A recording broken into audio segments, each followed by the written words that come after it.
Je suis le coordonnateur de la COJER communale de Fatick. Donc, je voudrais, comme Nico Grand Sanou waxee, remercier l'Assemblée, remercier le propriétaire du restaurant, mais aussi parler un peu du contexte de cette conférence de presse. Et je vais finir après par donner la parole au docteur Arona Niang, le chargé de notre communication. Donc, cet événement s'inscrit parce que nous avons senti que l'APR est un parti en ce moment qui a besoin d'être animé et massifié. Et dans ce cas, à l'occasion de son anniversaire, le 1er décembre, il était prévu d'organiser une conférence de presse. Malheureusement, on n'a pas pu la tenir puisque nous avions eu un décès et nous avons repoussé la date pour aujourd'hui. Donc, il est question donc de faire cette conférence de presse en guise de commémorer cette date où le parti a été créé, mais aussi de rendre un vibrant hommage au président Macky Sall. Donc, après cette conférence de presse aussi, il est prévu de lancer le tournoi de l'émergence qui va débuter le 12 décembre, Inch'Allah, au stade Massène Sène. Je rappelle que ce tournoi est parrainé par son Excellence M. Macky Sall et son épouse, Madame Marème Faye Sall. Donc, nous avons comme invité d'honneur GIR, les défenseurs de la République et Macky la seule Constance. Donc, ça, ce sont les activités en cours. Cependant, nous sommes sur le point de lancer un journal nommé Le Républicain et une application aussi nommée APR. Nous nous préparons aussi à organiser la COJER communale de Fatick, je rappelle, puisque c'est d'elle qu'il s'agit, d'organiser l'université d'été, mais aussi un festival républicain. Donc, je pense que nous allons encore une fois convoquer la presse pour d'autres événements. Mais pour aujourd'hui, je pense que il est aujourd'hui important que la jeunesse républicaine se fasse entendre. C'est dans ce sens que je vais donner la parole au chargé de communication, le docteur Arona Niang, pour qu'il nous lise le communiqué de la COJER communale de Fatick et finir par donner la parole aux journalistes. Mais parce que président loolu la bëgg ñu animer ko parti bi ñu jàppal ko parti bi massifier ko taxaw ci ba nga xam ne lépp lu ko yàq wala lépp lu ko mën a yàqal dinañ ko xeex. Tey c'est parce que dañu am ay programme, mais avant loolu bëgg naa remercier journalistes yi ñu ci bëri dagg nañ seen liggéey pour ñëw assister ci conférence de presse bi. Donc loolu ñu ngi leen ci remercier. Mais li waral conférence bi vraiment dañu ñëw pour sargal président, pour njukkeel ko, pour remercier ko pour liggéey bi muy def pour Sénégal ci biir réew mi ak ci biti réew mi. Mbas mi bi mu fi duggee gis nañ ni mu ko géré na ko ci démocratie, respecté ñëpp. Des fois sax day teg ay règles yi nga xam ne yoon moo naan nii la ñu war a tërale, mais ab population bi saa suñu jógee wane seen mécontentement mooy maanaam seen ñàkk d'accord ci yenn président day mujj reculer ci décision am te loolu su ko neexoon mu bañ ko ci fekk, mais day wane ni nitu démocratie la, nitu jàmm la, koo xamante ne dafa jóg pour servir Sénégal. Donc loolu dafa jar yu ci cadre yu mel ni ñu ko ciy remercier, parce que am na réew yu ko amul. Sénégal lu ñu mën a wax am na jàmm jooju nag yu mel nii suñ ci wax dina tax ña koy def gën caa góorgóorlu. Donc loolu moo waral ñun suñu jotaay saa su amee rek dinañ xool li gën a baax ci président ñu wax ko ngir gën ko encourager mu gën a redoubler d'effort. Askan bi yaakaar na ko, surtout waa Fatick dañu yaakaar président parce que amuñ lu dul moom. Fii la juddoo màggee fi yaroo fi jàngee fi, xamul fenn fu dul Fatick. Donc Fatick la am, ñun mënuñu ànd ak keneen, président rek lañ mën a àndal. Mënuñu ànd ak keneen, président rek lañ mën a àndal, Macky Sall rek lañ mën a àndal. Ci ginnaaw remerciement yooyu bëgg nañ ko aussi njukkeel sargal ko, parce que Fatick bu ñu xoolee ci ginnaaw gestoo ci ginnaaw dinañ gis ne am na ay jamono ministre mënuñ ko fi woon am, mais léegi Fatick ministre nekkatu fi dara parce que bëri nañ ko léegi. donc loolu tamit dañ ko ci sant di ko ci njukkeel ak nomination directeur généraux yi nommé na ci lu bëri ñoom ñu aussi ñu ngi góorgóorlu bu baax te ñu ngi leen di aussi ñaax ñu gën a góorgóorlu waaw comme ni ko olof di waxee fas lu mu daw ñu gën ko label rek mu gën a daw te ñambaas yàqul sër comme ni ñuy wax donc nañ gën a góorgóorlu te xam ne liggéey bi des na président bu fekkoon ne liggéey bi jeex na yaakaar naa heure bi arrêté na mais c'est parce que mission bi dafa des mission boobu comme dafa des nag te président mi ngi koy yeggal ñoom ñi ñu tabb jël leen ci ay nit ñu fi nekk ñu bëri ñu fi nekk te wax dëgg fa yàlla gënuñu ñenn ñi gënuñ fee voilà du question da njàng moo tax gën a jàng parce que am na ñu gën a jàng ñu ngi toog donc bu ñu leen président tànnee c'est parce que dafa am kóolute si ñoom yaakaar ne mission bi ko yëkkati ñoom mën nañ ko doxal bu baax donc ñu ngi leen di gën a ñaax ñoom tamit ñu gën a góorgóorlu ba président li mu leen jox ñu mérité ko nit ñi nag duñ ay dof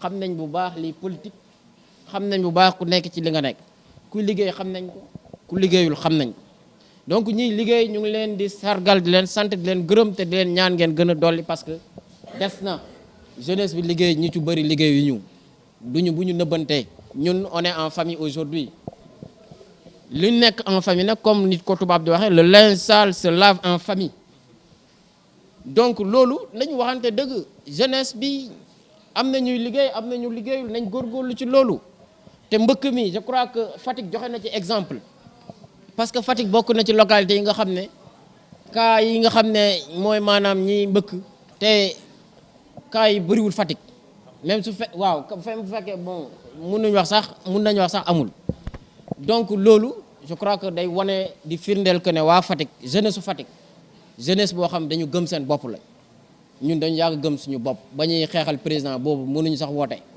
bañ koy xeexal boobu mi ngi ministre nekk ci gouvernement bi ñuy xeex suba ngoon guddeeg bëccëg des fois dañuy topp ci oto yi di daw donc cela veut dire que ñun ba ñuy engagé wu aux côtés du président de la République du tey donc loolu Fatick loolu moo fi am gëm sa bopp kenn mbëkkul parce que li ñu gëm mooy dëkk ci dëkk bi juddoo ci dëkk bi màggee ci dëkk bi tekkee ci dëkk bi mën na nekk te am na ay exemple donc ñu continuer ci loolu et ñun ci dinañ gën a wane loolu dinañ après jël suñuy activité wane ay kaaw exemple yoo xamante ne ay nit ñoo ngi dëkk Fatick lañ juddoo màggee fi yaroo fi tekkee ci dëkk bi am fi teranga bu nekk donc loolu dañ ko gën a won jeunesse bi gën leen ñaax gën leen ci biir dëkk bi beneen bi nga xam ne tamit président ñu ngi koy ñaan mooy maanaam mu gën ñu jàppalal suñu Fatick duñ ne Fatick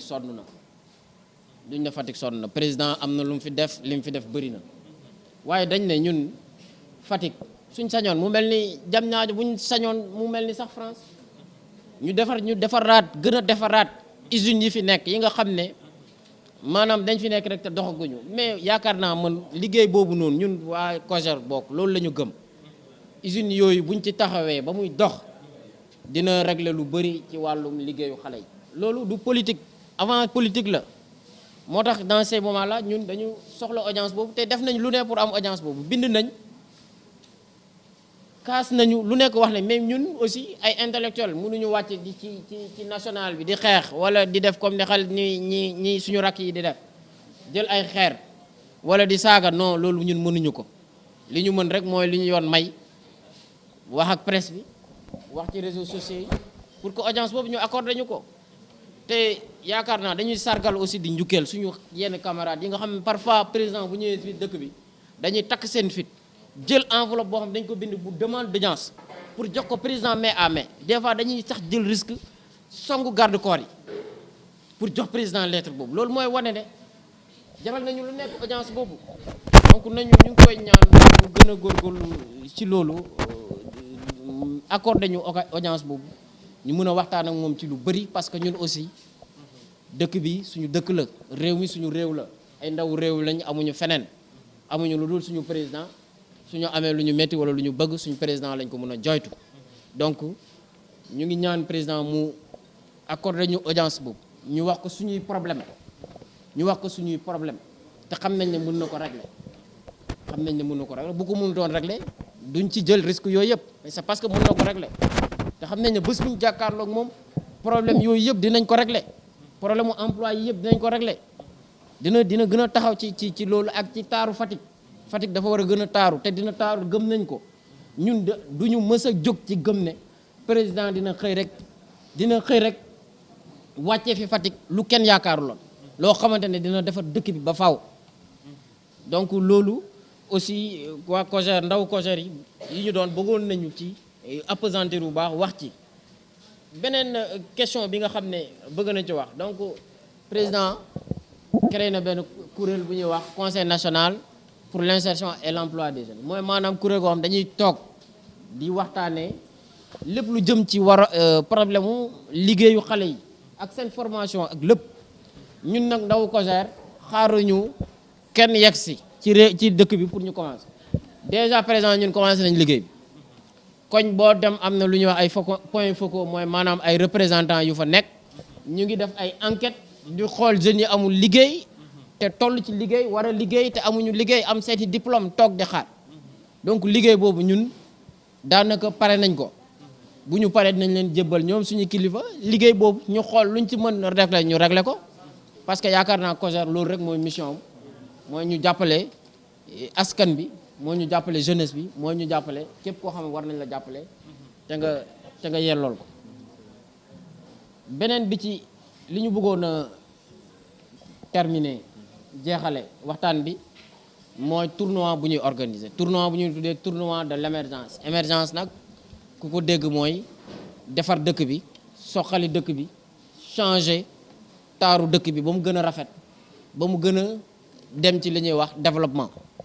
Donc boo gisee ñu tuddee ko noonu pare na ko président de la république ak madame première dame Marième Faye Sall. Donc ñoom lañ ko parrainé pour que ñu mën a rassembler encore jeunesse bi mën a animer parti bi ndax pour ñun loolu rek moo ñu mën a gën a dooleel président. loolu moo mën a gën a jàppale président moo tax dinañu ko def dem ci quartier yi dinañ respecter tamit mesures barrières yi bu ñu fàtte ne mbas baa ngi fi dinañu sol suñuy masque dañu respecter distanciation sociale bi. Donc même au niveau international am na ay compétitions yu ñu fay organiser mais les gens s'organisent de sorte que les mesures barrières puissent être respectées. Donc yaakaar naa loolu moom mooy li ñu bëggoon a waxtaane tey ak askan wi te yaakaar ne suñu sortie bii nii président dina ci jot te dina ko jëmmal te lépp lu ñu fi jooytu yaakaar nañ président dina ci trouver ay solution donc ñu ngi remercier ñëpp ñi fi ñëw journalistes yi surtout dagg seen liggéey ak jeunesse bi fi teew di remercier tamit coordonnateur Abdourahmane Ndiaye. Xale la ndaw la mais newul ndaw bu yaafus mi ngi xeex chaque jour mu jóge Dakar ñëw Fatick Dakar va et vient lépp pour COJER. Donc day baax ci moment yu mel nii ñu remercier ko gën ko encourager te di ko xamal ne ko ñun jiital nañ ko te duñ ko fakasal dinañ ko gën a jàppale ku ci nekk wàllu ba nga nekk muy organisation muy communication ak ku nekk fa nga nekk. dinañ ko gën a jàppale mu gën a dem ci kanam pour que parti bi gën a mën a soxaleku pour que ñun suñuy doléance jeunesse bi ñu gën ko mën a dégg te moom yàlla xam na ne mi ngi. Pertinence de vos questions. Je voudrais tout simplement faire appel à l'histoire. Je pense qu'aujourd'hui, il serait très difficile d'avoir l'unanimité sur une question bien déterminée. Aujourd'hui, ce qui nous intéresse, nous, la COJER communale de Fatick, c'est de travailler pour le président de la République, mais aussi c'est de servir la commune de Fatick. Mais comment? Nous avons voulu le faire dans l'unité. Nous sommes allés voir déjà le Madi Ndour que vous venez de citer et le secrétaire général de la COJER.